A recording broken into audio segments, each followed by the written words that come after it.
लहान बालकांवर अत्याचार करणाऱ्यांना नपुंसक बनवण्याचा विचार केंद्र सरकारनं करावा असा सल्ला मद्रास उच्च न्यायालयानं दिलाय। देशात अत्याचाराच्या घटना वाढत असताना न्यायालय शांत राहू शकत नसल्याचं मत एका याचिकेवर सुनावणी करताना न्यायालयानं नोंदवलंय।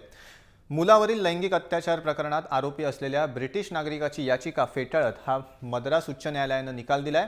तसंच नपुंसक करण्याच्या शिक्षेमुळे मोठा बदल होऊन लहान मुलांविरोधातील अत्याचार रोखण्यात नक्की यश मिळेल याबाबत न्यायालयाला खात्री आहे असं मत न्यायाधीशांनी नोंदवलंय।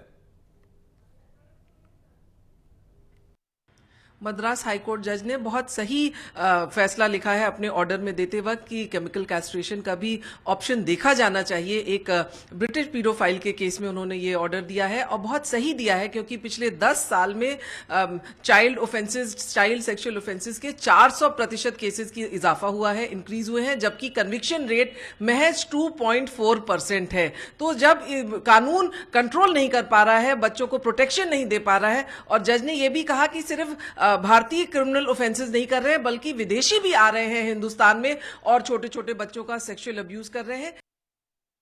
तर लहान बालकांवर अत्याचार करणाऱ्यांना नपुंसक बनवण्याचा विचार केंद्र सरकारनं करावा असा सल्ला दिलाय मद्रास उच्च न्यायालयानं। देशात अत्याचाराच्या घटना वाढतायत आणि त्यावेळी न्यायालय शांत राहू शकत नाही असं मत एका याचिकेवरील सुनावणी दरम्यान न्यायालयानं नोंदवलेलं आहे। मुलांवरील लैंगिक अत्याचार प्रकरणात आरोपी असलेल्या ब्रिटिश नागरिकाची याचिका फेटाळत मद्रास उच्च न्यायालयानं हा निकाल दिलाय। तसंच नपुंसक करण्याच्या शिक्षेमुळे मोठा बदल होऊन लहान मुलांविरोधातील अत्याचार रोखण्यात नक्की यश मिळेल याबाबत न्यायालयाला खात्री आहे असा विश्वासही न्यायाधीशांनी नोंदवलाय।